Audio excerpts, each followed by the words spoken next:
Ah gros, j'imite un roi démon là. Mets un pouce bleu si mon imitation était bonne. Yo la famille, c'est Dazen alias l'escroc du game. On se retrouve aujourd'hui et pas demain puisque nous sommes aujourd'hui pour une nouvelle vidéo. Une nouvelle escroquerie. Et aujourd'hui, vous présentez des animés avec un protagoniste qui est une racaille démoniaque. J'en raffole, vous en raffolez, tout le monde est content. Avant, comme d'hab, t'as une image tirée d'un animé qui s'affiche devant toi. Si tu l'as reconnu, mets-le maintenant en commentaire. On va voir les connaisseurs. Les connaissent minutes. D'ailleurs, si t'as compris cette blague, mets-le aussi en commentaire. On va voir les beaux gosses. Je vais d'abord vous parler de Seven Mortal Sins, qui est un animé avec pas mal d'inspiration biblique, comme on peut le voir pour pas mal de séries aujourd'hui. On suivra ici un roi démon, ou plutôt une reine, qui suite à quelques circonstances, va perdre ses pouvoirs, et donc par la suite, essayer de les récupérer. Et ça, c'est normal. Imagine t'as un sushi, tu le perds, bah tu vas tout faire pour le récupérer. Mais elle ne sera pas seule, car les autres représentant les autres péchés bibliques, Seven Sins, Chukoko, seront aussi présents. Moi, je vais arrêter de vous casser la tête avec des mots que vous comprenez pas. Et je vais vous le décrire plus simplement. Ecchi, combat et ecchi.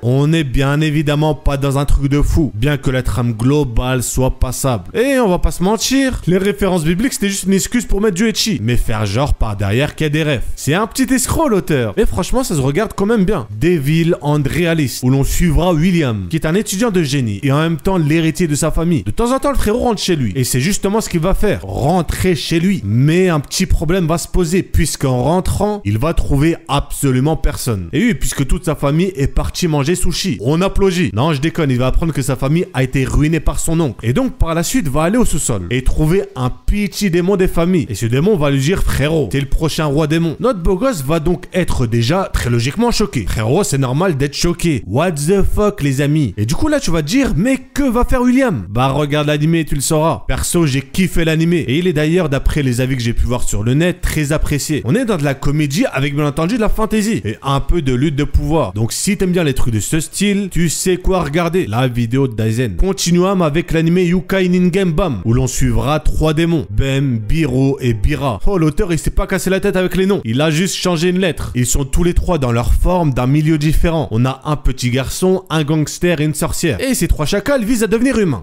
Mais... j'ai bien dit mots. Ah, comment je vous ai eu. Mais ils sont autant rejetés par les humains que par la racaille démoniaque. Mais voulant devenir humains, ils vont tout faire pour se faire accepter par eux. Pour celui-là, je l'ai vraiment apprécié. Et j'ai retenu beaucoup de bons. Comme, bah, déjà les scènes de combat, qui sont très bien animées. Et je sais que vous kiffez les combats ici. L'anime possède vraiment une ambiance qui lui est propre. Autant dans la sonorité que dans l'ambiance visuelle. Quand il essaie de nous faire ressentir quelque chose, il y arrive. Vous verrez que le style musical est assez spécial, mais très kiffant. En tout cas pour ma part. On est dans de l'action et de la fantaisie avec une pointe de drame et de sauce sucrée. Il ne faut pas l'oublier. Demon King Damayo. Donc on va faire simple. On va avoir un BG qui souhaite devenir un BG encore plus gros et va donc intégrer une académie. Mais va se rendre compte qu'en fait il est un big BG, soit un roi démon. Il a un pouvoir caché qui fait que quand il le révèle devant tous, bah les gens qui le prennent de haut ou autres sont choqués. Et ça te fait kiffer. Il va se lier d'amitié avec une fille aux cheveux bleus du nom de Hattori Yonko, venant d'une famille très traditionnaliste. Donc le fait qu'il soit un roi démon, c'est chaud. T'as capté, j'ai capté, nous captâmes. On est là sur du basique. Donc un shonen avec de la bagarre, des pouvoirs spéciaux et le héros qui cache ses pouvoirs. Mais parfois la simplicité, c'est ce qu'il y a de meilleur. Daisen 2021. Bref, si tu cherches un animé du style, bah regarde-le. Et des fois je parle pour rien dire. Et nous terminons ici sur un animé chinois du nom de Eba Yushang. A story about two young demons who are always slacking off at work. A place that happening to be an organisation. Va tuer, la blague est beaucoup trop longue. On sera ici dans un style, en tout cas dans les grandes lignes, un peu Bleach. On suivra donc 2 démons qui devront manger des sushis toute la journée pour trouver quels sont les meilleurs sushis. Bon, j'abuse. Je vais pas m'attarder sur cet animé car il est assez court et se regarde très rapidement. Mais si t'as aimé Bleach, bah t'aimeras le Bleach de Wish. Ouais, c'était gratuit, c'est vrai. Bref, on arrive donc à la fin de la vidéo. Si t'as kiffé, pouce bleu, c'est un ordre. Si c'est pas le cas, pouce bleu quand même, c'est un ordre aussi. N'hésite pas à me dire si tu manges tes sushis sauce sucrée ou salée. Et n'oublie surtout pas, Dazen t'es un escroc.